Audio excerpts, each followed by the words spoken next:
Good morning and welcome to the Vashon Island Unitarian Universalists. My name is Beth White and I will be your service leader today. If you're visiting, please participate as you feel comfortable. You're invited to stay for coffee and treats and conversation following our service. Our congregation is committed to individual freedom of belief, welcomes diversity, seeks to promote a sense of community, and fosters religion, which enriches the spirit. We are a mostly lay-led community, strengthened and enriched by weaving together the volunteer contributions of members and friends. Our community is supported and guided by our minister, Reverend Victoria Poling. As we begin our service, I invite you to take a moment to uncross your legs and settle in, feeling grounded with your feet on the ground, closing your eyes if you're comfortable with that, and taking a few deep breaths, allowing yourself to feel present in this moment, leaving behind whatever you left behind at home to be in this room with your heart and your minds open.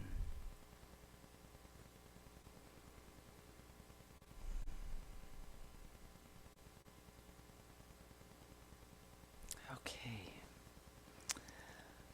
We acknowledge that we are on the traditional homelands of the Swabash Coast Salish Native people. The Puyallup people have lived on and stewarded these lands since the beginning of time, truly, and continue to do so today.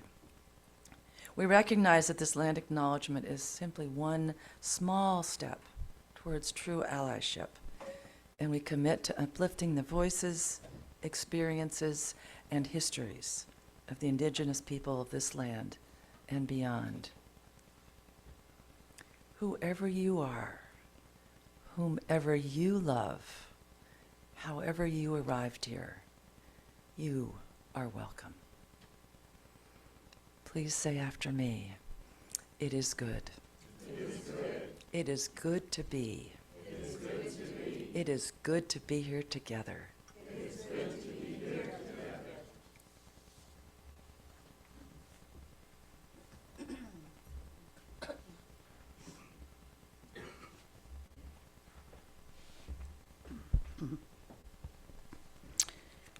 We light our chalice, imagining what lies in the liminal space between the flame and the circle. What dwells in the interstitial space between the cracks in our lives' pavements? What meanings are hidden between the words we know and those we have yet to conceptualize? What compassion flutters between me and you and all of us? Between the known and the mystery, and we color it all with love.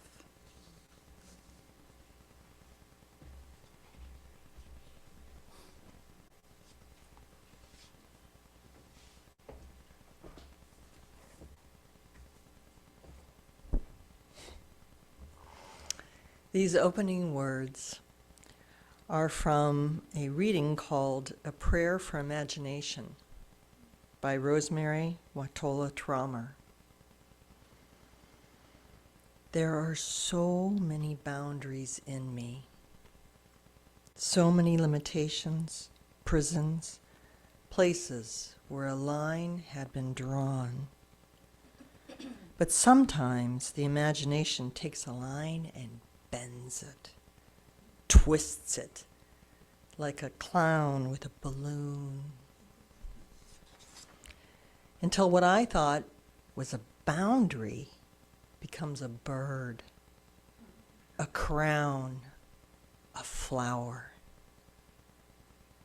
Or it turns the line perpendicular, so what I thought was a dead line becomes a path.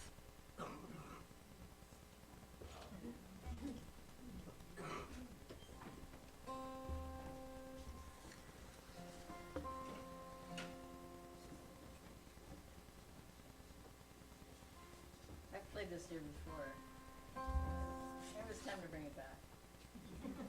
This was written by a man named Buddy Mondlock, who's a good friend of mine. Please sing along if you feel so moved. Or if you have singer's Tourette's like I do.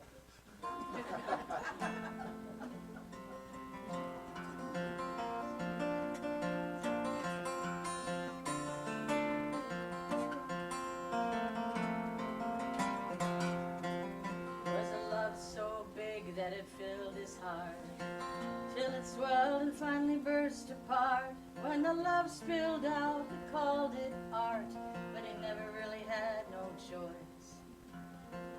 Oh, he had no choice. No, he never had no choice. When he gave his river a voice, he never really had no choice. He was thinking that the pain came much too soon when he locked himself up inside his room, and it hurt real bad to write that tune, but he never really had no choice. There were some who could not understand when he built those castles with his hands, and he knew damn well they were only sand, but he never really had no choice. Oh, he had no choice. No, he never had no choice. When he gave his river a voice, he never really had no choice.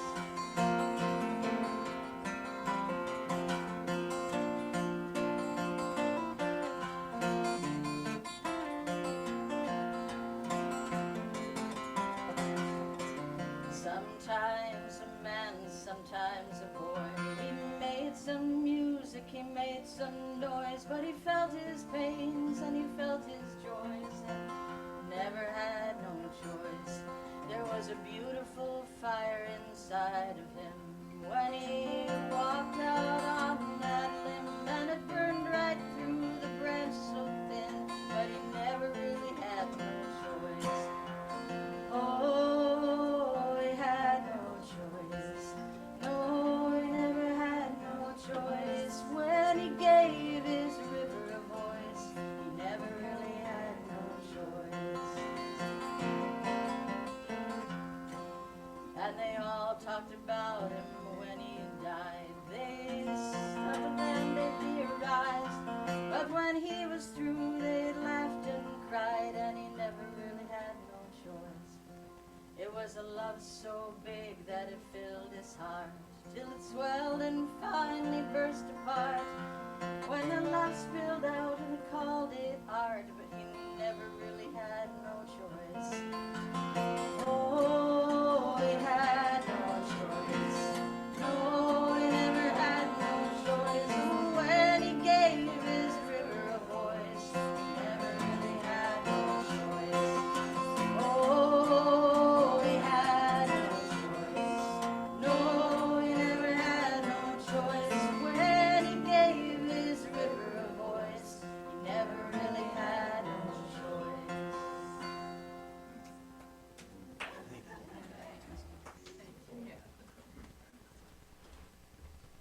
Thank you, Kat. We believe that imagination is central to our daily lives and to our UU principles. It is also a way to expand ourselves. As we consider imagination this month, let's consider where that capacity comes from. Open-mindedness, new ideas, and a willingness to think in ways we have never thought before. Can a miracle of imagination open you to new possibilities? We want to share our views with you.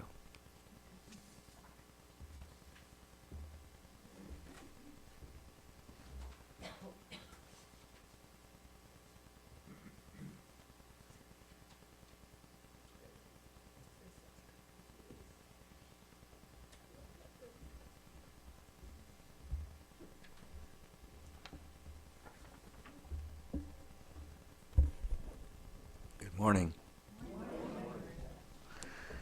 I love that. Good morning. A friend said to me once, I can't write. I can't draw. I just don't have any imagination. He was expressing a common misconception that imagination relates exclusively to creativity. But imagination is so much more. Without imagination, our lives would be confusing and chaotic, unconscious and automatic. Our imaginations are the building blocks of our daily lives. We would lack memories of the past and the ability to predict the future. Moment to moment, as we navigate our lives, we anticipate the next moment in imagination. Coming home from town this morning, I unconsciously imagined the four-way stop at Cemetery Road and took my foot off the gas pedal to coast to the intersection. Imagine my astonishment if, instead of Mingleman beside me, there was a hotel, and diagonally across the intersection stood a grain elevator in place of Vashon Center for the Arts. I would have been so disoriented I probably would have coasted right on through the intersection. Can you imagine that? Imagination comes into full play when we watch a movie or read a story. Last week we watched a movie called The Last Rite about an autistic boy and his family in Ireland. The story nearly brought me to tears, yet all I was seeing was a TV screen with moving images. Imagination did the rest. With only words on a page, reading calls on my imagination even more than pictures on a screen. I've read the novel Flight of the Goose several times over the last 20 years. It's the story of a young, white American naturalist. Excuse me.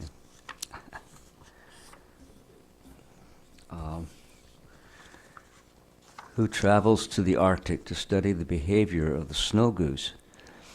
Among many adventures and much learning, he falls in love with a young Inuit woman shaman. Each time I read the now familiar story, I'm right there with the various characters in my imagination, as if I were reading the story for the first time. It occurred to me in the middle of Friday night that imagination is a major factor in memory too. So I'm going on with that. And I have to say, this is all new. I just finished this yesterday.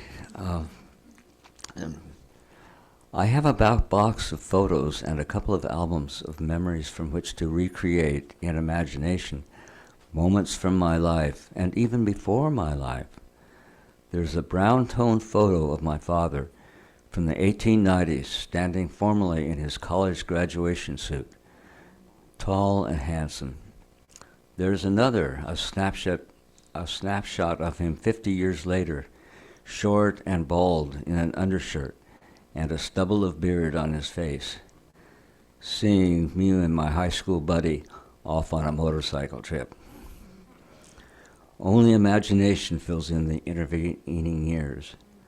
On my bulletin board, there's another snapshot of a slender girl about age 18 in a simple frock standing in front of a one-room schoolhouse on the Nebraska prairie with her arms around a much younger girl child. My mother, born in 1900. She was the teacher, and she told me stories of rooming and boarding with a farm family, riding several miles on horseback to teach grades 1 to 6 in that schoolhouse.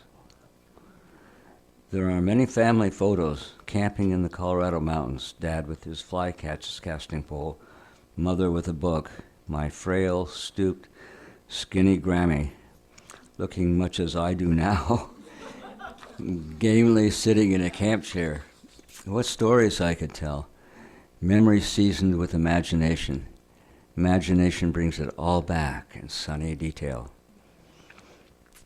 There are more recent photos, too, a larger formal portrait of me in my high school graduation suit and slim tie. My mother, looking tiny and frail in the nursing home where she spent her last years, being supported by me in shorts and tank top at about age 40. Several photos of me on the sporty motorcycle I rode from Cookville to my teaching job in Oak Harbor, and the big red sport touring motorcycle that took me from my home in Seattle east to Colorado, south to Northern California, and north to British Columbia on group rides with a club called the Concourse Owners Group. These last photos are on slides, which I project on the kitchen door in our house when Mela is away for a few days. I also have several carousels of slides from 6 months when I was teaching in China and a year in England, and 2 videos, one of a helicopter ski trip in British Columbia, the other of the Seattle Peace Chorus, of which I was a member, performing in Havana, Cuba. Each image brings other memories, thanks to my imagination. These and my journals from the last 70 years provide the outline of the history of my life. I hope they also create images in your own minds, in your own imaginations. Thank you.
Thank you, Kat.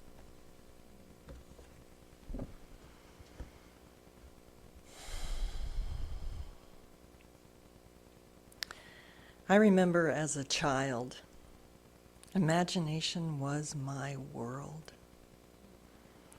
I saw the oak tree in our backyard with its enormous summertime canopy as a generator of plentiful acorns. These nuts became the foundation of acorn-hatted people, all playing house together under the sod that I lifted up. I could lose myself for hours, hearing my acorns' families and friends' tiny voices, telling stories of fairies, unicorns, and elves.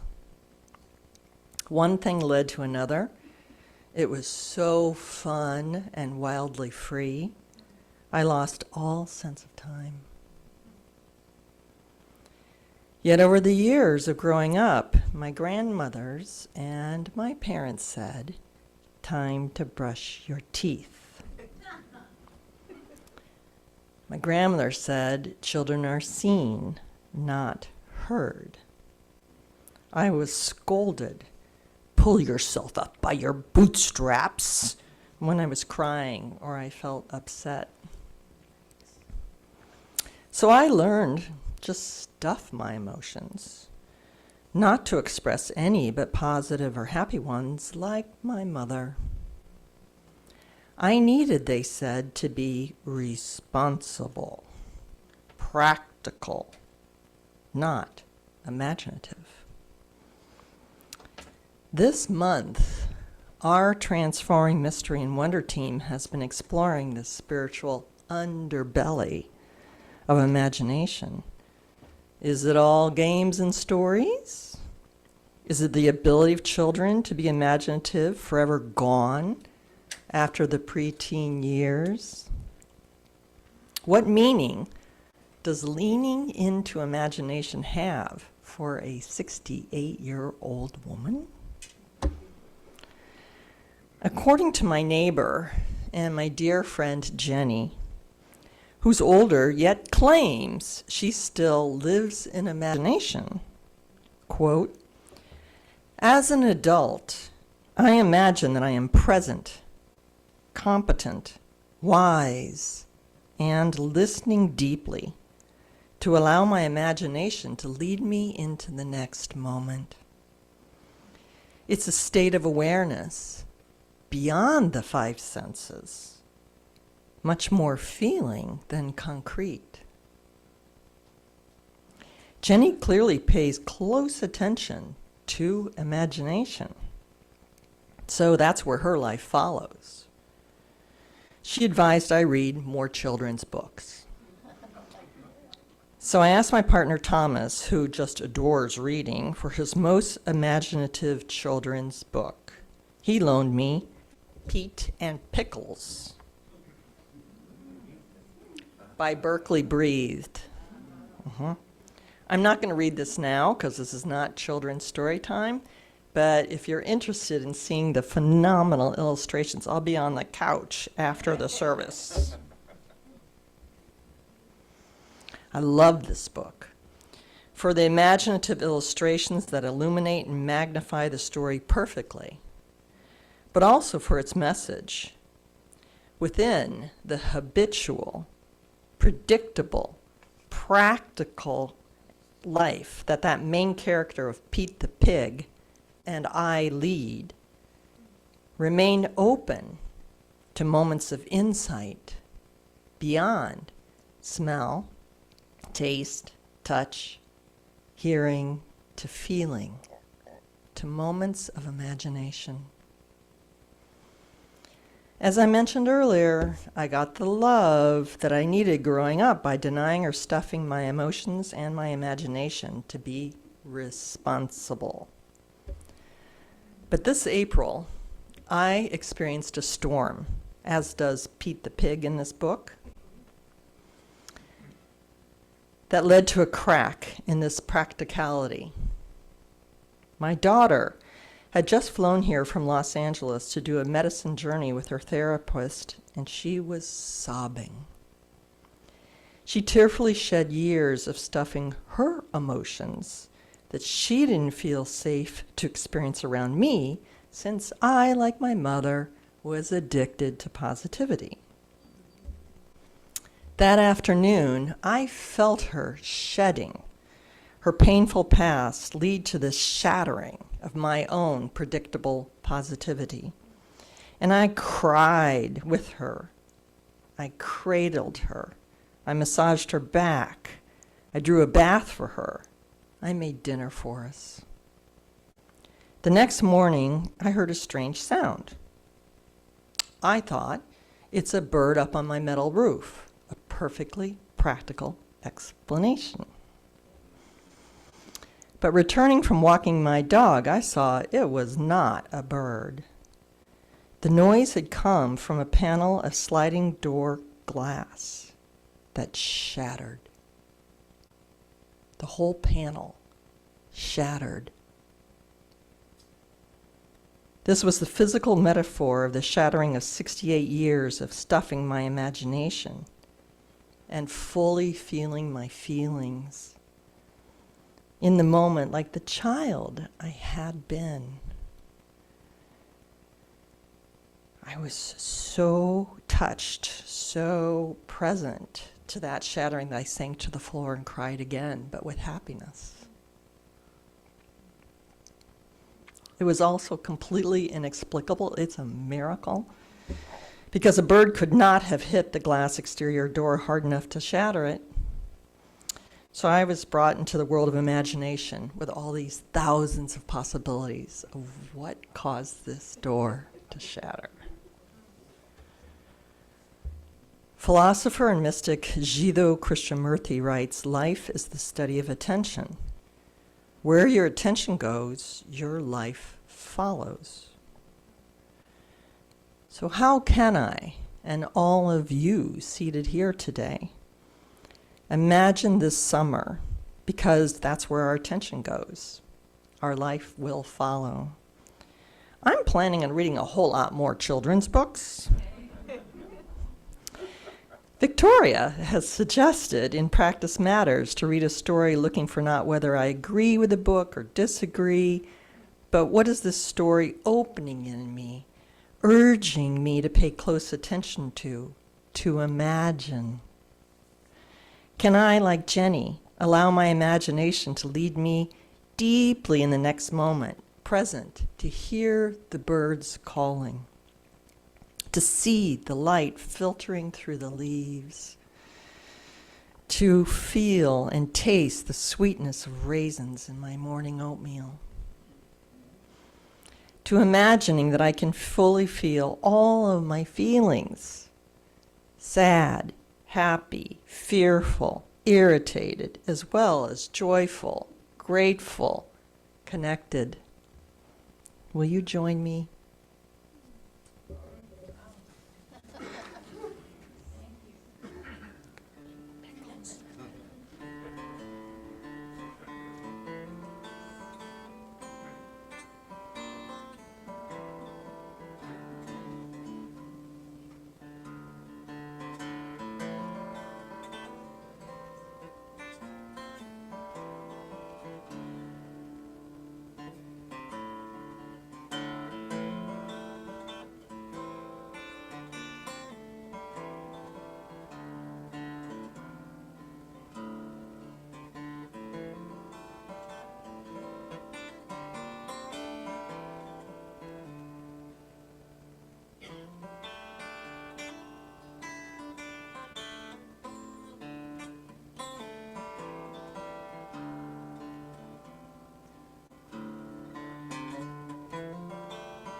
Imagination is a word so often linked with artistic expression and play.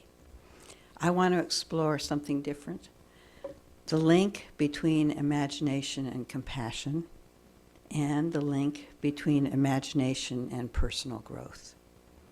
Imagination is foundational to both. When I started to explore the relationship between imagination and compassion, I found Bernard de Koven. He uses the term compassionate imagination. It's our ability to imagine someone else's suffering so deeply we sense their pain. De Koven says, compassion is our imagination connecting us to ourselves, our humanity, and to the world. Compassionate imagination leads us to becoming one with the totality of existence. De Koven is just one of many philosophers and sociologists and educators who are exploring the role of imagination in our lives. Andrew Haitis is another one, and interestingly, one of his talks is on the UU website. Haitis takes us more deeply into how imagination is woven into our lives. He asserts, imagination is not only the root of all art and religion, but it also provides a foundation upon which all true human relationship is built. In our imagination lies our communion, our relationships, our shared humanity, above and beyond all labels, all ethnicities, and all experiences. This is what we name in our UU principles, the interdependent web of existence of which we are a part. This communion, Our shared humanity above and beyond all labels, ethnicities, and experiences is fundamental to who we are as UUs. This communion underlies the world of our inner lives, how we are in relationships with others, and how we see our connectedness to the other than human in our world. We UUs are steeped in what is also called sociological imagination, a term that's used by sociologists. This is our ability to imagine better outcomes in the world. It's where we connect our personal experiences with public issues like immigration, foreign aid, moral insensibility. Compassion is relational. It is our capacity to suffer with. It's associated with this sociological imagination.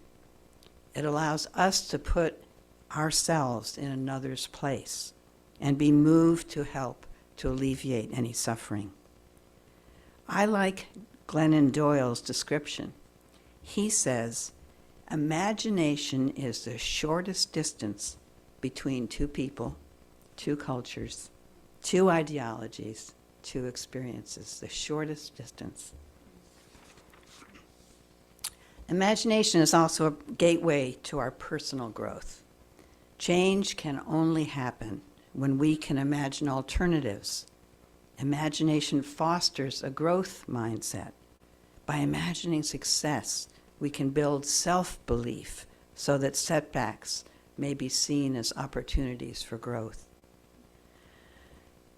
My belief in myself was central when Martin, my husband, passed. I had to believe in my capacity for change, my ability to come through intense grief to a place of living alone in a space we had shared for over 2/3 of our lives. I had to see this transition as a time to adapt, to be resilient. I imagined myself here alone, able to take care of the gardens, the watering systems, the chickens, our well, keeping moss off the roof, mowing, all of the things that we had taken care of together. Now they were my responsibility alone.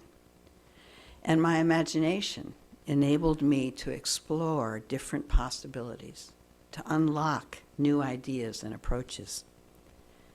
I decided early on that my decisions would not be transactional, based on monetary value and control. I would be creative in making changes. One example is selling Martin's beloved tractor to our neighbor. I sold it to Dick at less than its dollar value with the agreement that he would mow our pasture and bring me manure each year. This has been the basis for a continuing relationship of care. Dick knew Martin, has completely restored the tractor to pristine condition, and he has brought Martin's energy back into it. Imagination also helps us explore our inner world. It helps us reflect on our experiences so that we can gain a deeper understanding of our emotions, our motivations. Imagination can also foster hope. I could not have come through this journey of the past 2.5 years without my imagination. And without this reflection, resilience, and hope that it grew in me. I am changed from this time, from this inner work of imagination. I want to add another example of the role of imagination in personal growth. I've been reading the memoir of Salika Jawad's experience of cancer just after graduating from college. Her life was interrupted for over 4 years of treatments for leukemia and a bone marrow transplant. Much of these 4 years she spent in a hospital bed. It's a stunning book about being between the kingdoms of sick and well. The title of the book is Between Two Kingdoms. I am reading the book because I'm curious about Martin's experience of being between living and dying. And I thought it might give me some perspective on that time in his life. I have imagined what that was like for him in his deepest self, a place he had to inhabit when he knew he was leaving this life. Last night, Joad took me into her world of imagination. While deep in her 4 years of treatment, her therapist, whom her parents forced her to see, advised her to find something to do that was within her physical limitations of the hospital bed. Joad explained this as an epiphany and agreed to try something they named the 100-Day Project, something creative she would work on every day for 100 days. She writes, "The project was meant to be a way of organizing my life around one small act of imagination. With me, it became much more." She committed to return to keeping a journal. As part of her 100-Day Project, she read about Frida Kahlo, Matisse, and others who faced similar challenges of disease and depression and illness. She extracted what she could. She writes, "In all of these cases, it was the very fact of being physically limited, of a life being foreclosed in other ways, that seemed to heighten my imagination and embolden productivity. I decided to reimagine my survival as a creative act. As long as I was stuck in bed, my imagination would become the vessel that allowed me to travel beyond the confines of my room. I wrote until the anger and envy and pain bled dry. I had no way of predicting the places the 100-Day Project would take me, but what I knew for now was that I was starting to find my power." Our imagination helps us visualize situations, overcome challenges, and envision possibilities. We're able to gain a broader perspective on the world around us. Imagination led Joad to reimagine her survival. Whether it is the compassionate imagination that is a bedrock in our UU principles, or the imagination that moves you to personal growth through grief and loss and uncertainty, imagination is central to who we are, how we view the world, and how we live into it.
Thank you, Jeff, Amy, and Donna.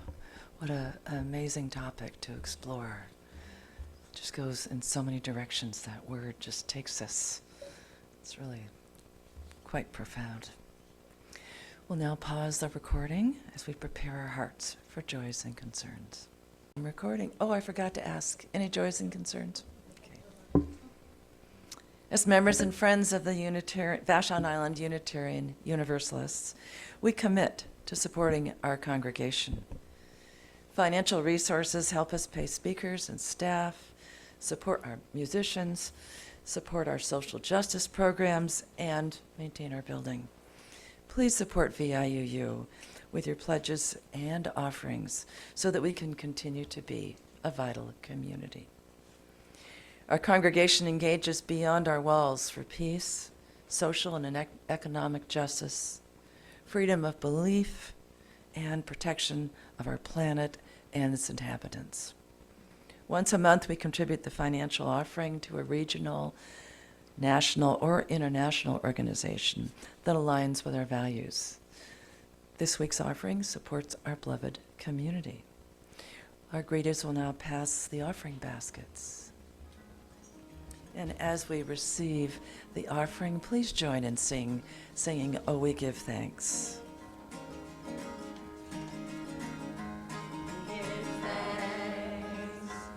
Precious day, all gathered here, and was far away, for the time we share, with love and care. We give thanks for this precious day. Oh, we give thanks for this precious day, all gathered here, and thus far away, for this time we share with love and care. We give thanks for this precious day.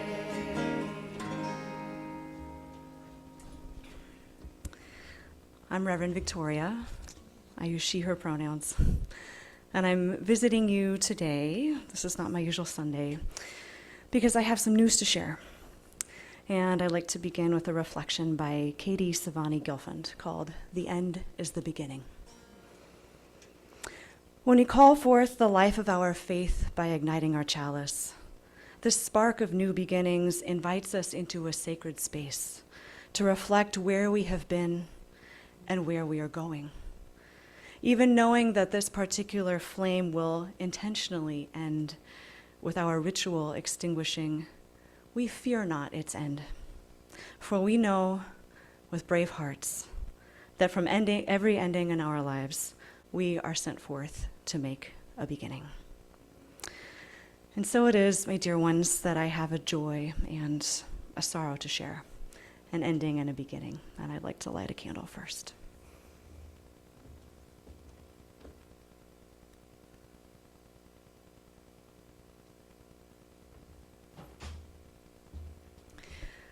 My joy is that I have accepted a call to a full-time position as the Associate Minister for Community Engagement at University Unitarian Church in Seattle. Thank you.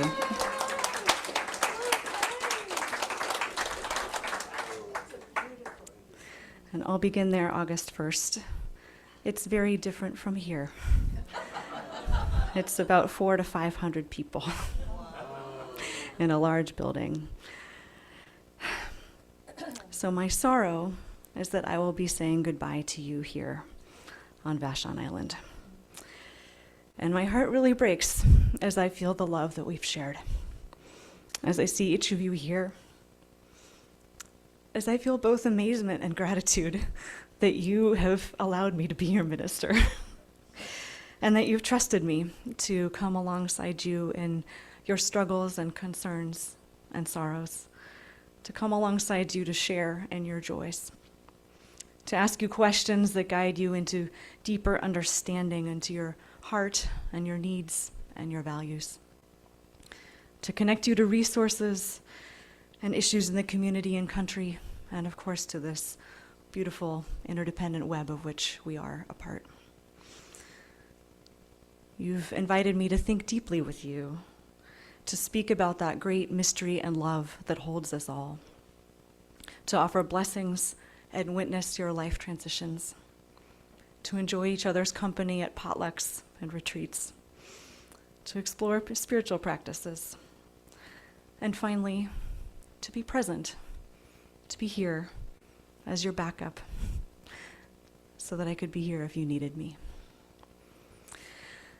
So I'm very sad to start saying goodbye, and yet I know also with a brave heart that I am being sent forth from this ending to make a new beginning, and that I will carry the love that we have shared, just like a little flame from this chalice, into the community that I will be joining. I want to acknowledge our board members and our Committee on Ministry members who have known about this transition for a few weeks. And it wasn't easy to carry this knowledge with me into the unknown for a while, so I thank you for your leadership. Changes abound here in our country, in our neighborhoods, and in our faith community. And I will be here over the next couple of months to accompany you and support you through this change. I imagine that we will grieve together as we say goodbye. I imagine that I will help you begin reflecting on and preparing for what's next, hopefully preparing for a search for a new minister. And in the spirit of today's service, I'll encourage you to imagine the bold and perhaps risky possibilities that might yet be awaiting you as a community with a new minister who will have some new gifts and perspectives and heart to share. Today, I will be here after the service for as long as you need me to talk with you, to listen, to hear your feelings, if you'd like to process. I was going to be on the couch, but I understand Pete and Pickles will be there.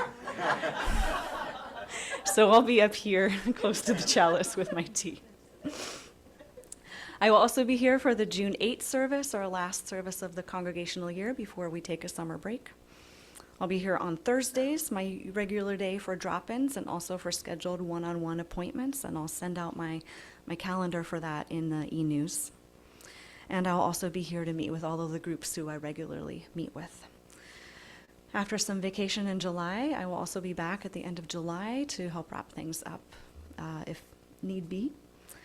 And then I will go forth and make a new beginning. I've been so honored to be your minister, and you are my first congregation, so you will always have a very special place in my heart. May it be so. Let's hold a moment of silence and stillness now to be in our hearts and our bodies before we move to our closing words today.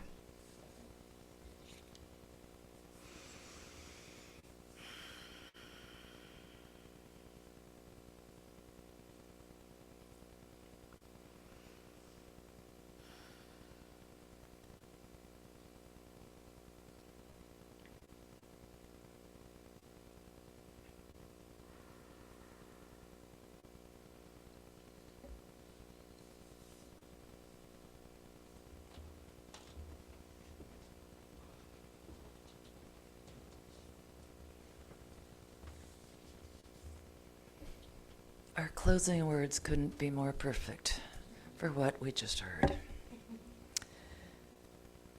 By Robert Bly. Think in ways that you have never thought before. If the phone rings, think of it as carrying a message larger than anything you have ever heard, vaster than the lines of Yeats, 100 lines of Yeats. Think that someone may bring a bear to your door, may be wounded and deranged. Or think that a moose has risen out of the lake, and he's carrying on his antlers a child of your own, whom you've never seen. When someone knocks on the door, think that he or she is about to give you something large. Tell you you're forgiven. Or that it's not necessary to work all the time, or that it's been decided that if you lie down, no one will die.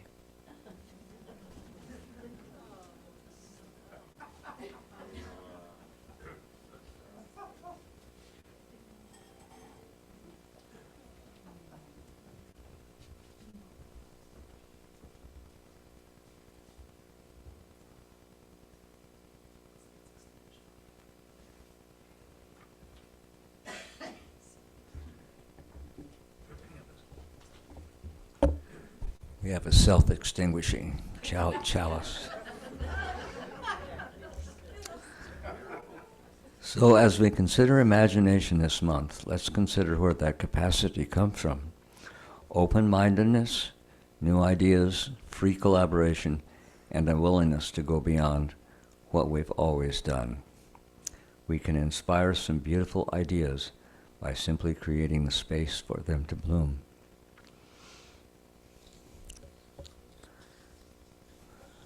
Yeah.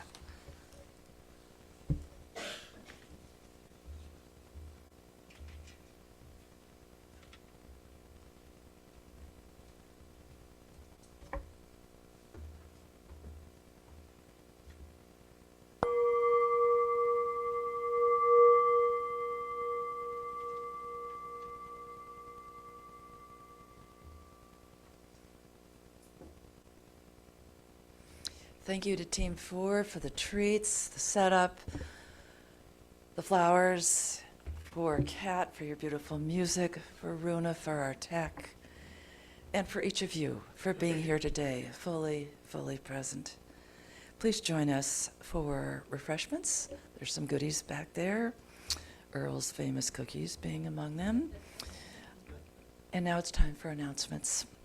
If you have an announcement to share that is related to a VIUU activity, please come up